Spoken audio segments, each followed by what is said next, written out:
So firstly, I'm going to speak about how does co-regulation work in Tasmania. The National Environment Protection Council Act 1994 establishes a National Environment Protection Council, which is called NEPSI. This council consists of Commonwealth, state and territory environmental ministers, and each jurisdiction has one representative. Our Tasmanian NEPSI representative is presently Minister Roger Jentsch, and he is the Tasmanian Environment Minister. NEPSI has two functions. Firstly, to make national environmental protection measures, which are called NEPMs, and secondly, to assess and report on the implementation and effectiveness of the NEPMs within jurisdictions. NEPMs are a special set of national objectives designed to help protect or manage aspects of our environment. All NEPMs are implemented by each jurisdiction. Examples of NEPMs include ambient air quality, ambient marine, estuarine and freshwater quality, general guidelines for the assessment of site contamination, environmental impacts associated with hazardous wastes. But today we're focusing on the NEPM from 2011 about used packaging materials. This NEPM has the aim of reducing environmental degradation from disposing used packaging and conserving virgin materials whilst encouraging reuse and recycling of materials. You're likely listening to this webinar if firstly you're a brand owner, which means that under the NEPM you're defined as an owner or licensee or franchisee of consumer products that are sold or distributed in Australia, or you supply packaging to retailers, or you're an importer or manufacturer of plastic bags, or a retailer who provides plastic bags to consumers. Or alternatively, you represent industries, eligible businesses or groups dealing with packaging, or who deal with recycling, for example, in the local council setups. You have two options in fulfilling the obligations within the used packaging materials NEPM in Tasmania. Firstly, there's the voluntary process, which is done through membership of the Australian Packaging Covenant Organisation, which is called APCO. This is all via the Australian Packaging Covenant. This option will be discussed later in the webinar by APCO representatives. As a brand owner, you must have an annual turnover of 5 million or more and produce or sell packaging or packaged products. The second process is the regulatory process. The NEPM is taken to be a state policy under Section 12A of the State Policies and Projects Act 1993. Under Section 44(1)(c) of the Environmental Management and Pollution Control Act 1994, which is called EMCA, it states that the Director of EPA can issue Environment Protection Notices, which are called EPNs, to ensure compliance with state policies such as NEPMs. The NEPMs and the Packaging Covenant ensure that producers, users and all levels of government share responsibility and management regarding the impacts of packaging and products from design to end of life for the benefit of our community and the environment. The NEPM provides a legislative framework to support the Australian Packaging Covenant, which is a voluntary industry-led component. Within this model of co-regulation, businesses are required to choose between becoming a signatory to the covenant or meeting equivalent compliance obligations under the NEPM via regulation by the state. One of the ways the NEPM supports co-regulation is to ensure that businesses that choose not to become signatories to the Australian Packaging Covenant cannot gain free rider advantage over those organisations that do opt to become signatories. During the course of this webinar, you'll learn about the reporting requirements under the NEPM and the additional support and resources available to your business or group provided by APCO. This information will enable you to choose the most appropriate way to meet your obligations.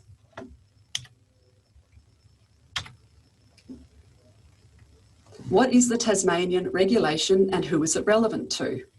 In Tasmania, the Department of Primary Industries, Parks, Water and Environment, which is called DPIPWI, has a division, EPA Tasmania, which assists and supports the Environment Protection Authority in its regulatory obligations.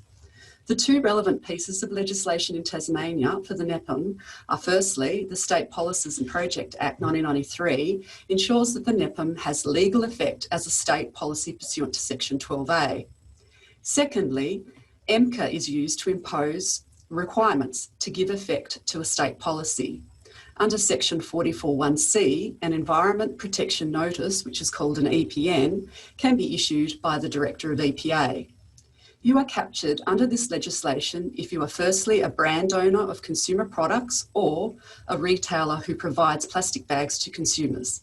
Please note that in Tasmania we also have the Plastic Shopping Bags Ban Act of 2013, and there are statutory requirements for retailers, and penalties can be issued under the Environmental Management and Pollution Control General Regulations of 2017. You are not captured under the Used Packaging Materials NEPM if firstly your gross annual income is less than $5 million or you are presently a signatory to the Australian Packaging Covenant. So what must you do? What are the key requirements in Tasmania? The 2025 National Packaging Targets will be discussed later in this webinar by APCO, but basically 100% of packaging material will be recyclable, reusable or compostable.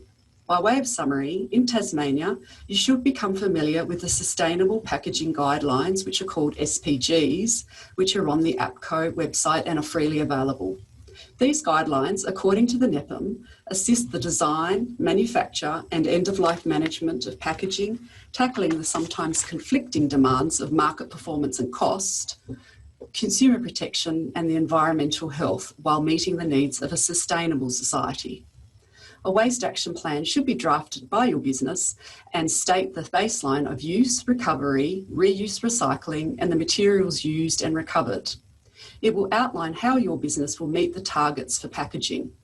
Additionally, any annual reports required by authorised officers will outline improvements in design, manufacture, marketing and distribution to minimise the environmental impacts of packaging, changes to protection, safety, hygiene, shelf life or supply chain considerations affecting amount and type of packaging, implementation of biorecycled purchasing policy or practices, adoption of the environmental codes of practice for packaging, establishment of baseline performance data and showing the demonstrated improvement and achievements of milestones in your waste action plan. All the records on packaging material used and recovered in your business must be kept and provided on request for 5 years. What are the reporting requirements? Part 4, Clause 16 of the NEPM is about recovery data for each financial year by the brand owner, and the information must be kept for 5 years include the total weight of materials used, recovered, reused and recycled, the number of units packaged for each material type, recovery arrangements and how recovered material is used, the total amount of embedded energy recovered and weight disposed to landfill, and how consumers are advised on how packaging is to be recovered. There's a special formula to calculate a brand owner's recovery rate in the NEPM. Sometimes it's not practical to distinguish between the brand owners of a number of packaging materials commonly collected for recycling. Therefore, it's acceptable to recover packaging materials which are of a size and type substantially the same as the packaging in which the brand owner's products are sold. What are the ramifications for not doing anything in Tasmania? The Australian Packaging Covenant applies to businesses of consumer packaging or packaged products that have an annual turnover of $5 million or more.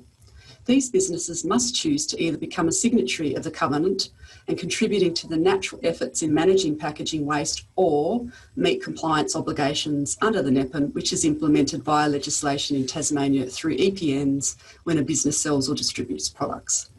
Becoming a Covenant signatory is a voluntary arrangement, but APCO can assist your business in meeting its obligations. However, if you choose to meet your obligations under the NEPM via MCA, then an EPN will be issued to impose obligations upon you. These obligations will require equivalent outcomes to those being achieved collectively by members of the Covenant. The EPA can take enforcement action against any brand owner who is not compliant. If a person, brand owner or business contravenes an EPN, then that person or business is guilty of an offence and is liable to a penalty not exceeding $86,000 for a person and $172,000 for a body corporate, which covers businesses. Non-compliance penalties imposed by the EPA may be reported on the EPA website, published in annual reports and also in the media. Non-compliant APCO signatories are named on the APCO website. Please also note that the EPA will recover from you the cost of preparing, issuing and ensuring compliance with any Environment Protection Notice. In summary, EPA Tasmania recommends and encourages that brand owners join APCO so that they can meet the national packaging targets. APCO has reporting tools and resources such as a web-based portal available to members, which the EPA simply does not have. Joining APCO is not mandatory, but APCO has the expertise to help you with your packaging obligations. I'll now hand you back to APCO, who will explain the national targets for 2025 to you.